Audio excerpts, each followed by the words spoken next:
Hi friends, welcome to Salem Padma சமையல். இன்னைக்கு நாம என்ன பார்க்க போறோம்னா ஒரு சூப்பரான கிரேவி. இது பாத்தீங்கன்னா பச்சை துவரை கிரேவி. இது இந்த பனிக்காலத்துல தான் கிடைக்கும். இந்த கிரேவி பாத்தீங்கன்னா இட்லி, தோசை, சாதம், சப்பாத்தி, பூரி எல்லாத்துக்குமே சூப்பரா இருக்கும். வாங்க வீடியோக்குள்ள போலாம். அதுக்கு முன்னாடி நம்ம சேனல் இப்போதான் புதுசா பார்க்கறீங்கன்னா Subscribe பண்ணிக்கோங்க. பக்கத்துல இருக்கிற பெல் பட்டனையும் கிளிக் பண்ணிக்கோங்க. நான் குக்கர்ல ஒரு 3 டேபிள் ஸ்பூன் அளவுக்கு எண்ணெய் ஊத்தி வச்சிருக்கேன். இப்போ நான் பச்சை துவரை ஒரு 1/4 கிலோ அளவுக்கு உரிச்சி வச்சிருக்கேன். அதை இந்த எண்ணெயில போட்டு நல்லா வதக்கிக்கலாம். இப்போ இது சீசனா இருக்கும்போது இந்த கொட்டை பாத்தீங்கன்னா இந்த பனி காலத்துல தான் கிடைக்கும்.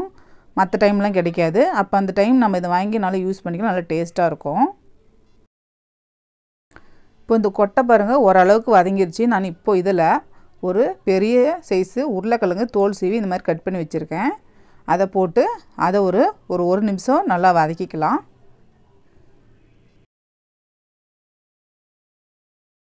இப்போ இது பாருங்க ரெண்டும் கொஞ்சம் வதங்கிருச்சு. இப்போ நான் ஒரு 3 கத்திரிக்காய் இந்த மாதிரி கட் பண்ணி வச்சிருக்கேன்.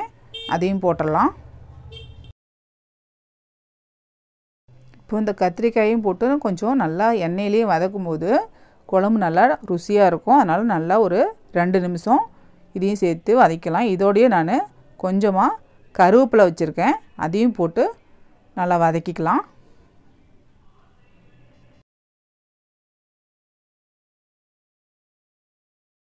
இப்போ இதில் நான் 1/4 டீஸ்பூன் கம்மியாக மஞ்சள் பொடி வச்சுருக்கேன். அதை போட்டுறேன். அதுக்கப்புறம் 1 டேபிள் ஸ்பூன் அளவுக்கு மிளகாத்தூள் வச்சுருக்கேன். மிளகாத்தூள் உங்கள் காரத்துக்கு தகுந்த மாதிரி போட்டுக்கோங்க. இப்போ இதையும் போட்டு ஒரு 1 நிமிஷம் வதக்கலாம். இது பச்சை வாசனை போகும். மிளகாத்தூள் இப்போ எண்ணெயிலேயே போடும்போது கொஞ்சம் நல்லா கலராகவும் இருக்கும்.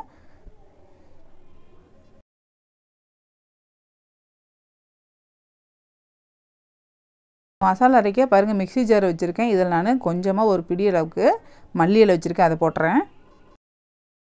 1/2 மூடி அளவுக்கு தேங்காய் இந்த மாதிரி கீனி வச்சிருக்கேன். அதை போட்டுறேன். அதுக்கப்புறம் 2 பட்டை,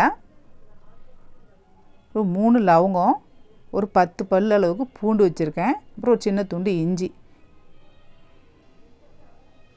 2 டீஸ்பூன் அளவுக்கு பொட்டுக்கடலை வச்சிருக்கேன். அதை போட்டுறேன். 1 டீஸ்பூன் சோம்பும் 1/2 டீஸ்பூன் கசகசாவும் வச்சிருக்கேன். அதையும் போட்டுடலாம். இப்போ இதில் நான் 2 டேபிள் ஸ்பூன் மல்லித்தூள் வச்சுருக்கேன். அதை போடுறேன். ஒரு 2 பிஞ்ச் அளவுக்கு மஞ்சள் பொடி வச்சுருக்கேன். இப்போ இதை போட்டு நான் ஒரு ஓட்டி எடுத்துகிட்டு வந்துடுறேன். பாருங்கள் இந்த அளவுக்கு நான் அரைச்சிட்டு வந்துட்டேன். இப்போ அதில் நான் 2 பெரிய சைஸ் வெங்காயம் இந்த ரஃப்பாக கட் பண்ணி வச்சுருக்கேன். அதை போட்டுடலாம். அதுக்கப்புறம் பெரிய சைஸ் தக்காளியே 2 கட் பண்ணி வச்சுருக்கேன். அதையும் போட்டு இதை அரைச்சி எடுத்துக்கலாம்.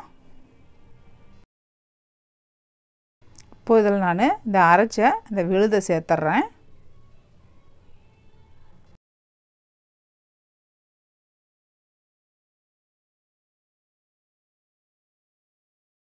இப்போ இது நல்லா கலந்து விட்டுறலாம். பச்சை வாசனை போக ஒரு 2 நிமிஷம் இந்த மாதிரி நல்லா வதக்கி விட்டுறலாம்.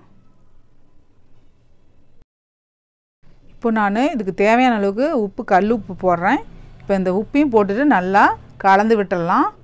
இப்போ நான் மிக்ஸி ஜாரை அலசிட்டு ஒரு 1/2 கப் அளவுக்கு தண்ணி ஊற்றுறேன். தண்ணி ஊற்றிட்டு நல்லா மிக்ஸ் பண்ணி விட்டுட்டு தேவைன்னா மறுபடியும் தண்ணி ஊற்றிக்கலாம்.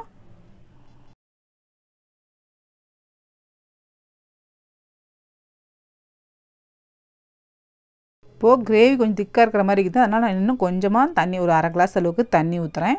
தண்ணி ஊற்றி கலந்து விட்டுறலாம். இப்போ இந்த ஸ்டேஜில் நான் குக்கரை மூடி ஒரு 2 விசில் மட்டும் வச்சு எடுத்துக்கிறேன்.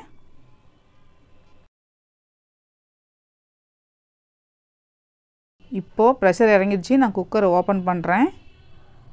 சூப்பராக கமகமன்னு நம்ம கிரேவி ரெடி ஆயிடுச்சு. பாருங்கள் சூப்பராக இருக்குது. அதே மாதிரி இந்த காயெல்லாம் நல்லாவே வெந்திருக்கு 2 விசில் வச்சனால.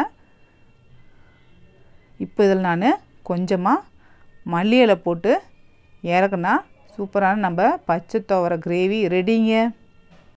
வீடியோ உங்களுக்கு பிடிச்சிருந்தாக்கா லைக் பண்ணுங்கள், ஷேர் பண்ணுங்கள், கமெண்ட் பண்ணுங்கள்.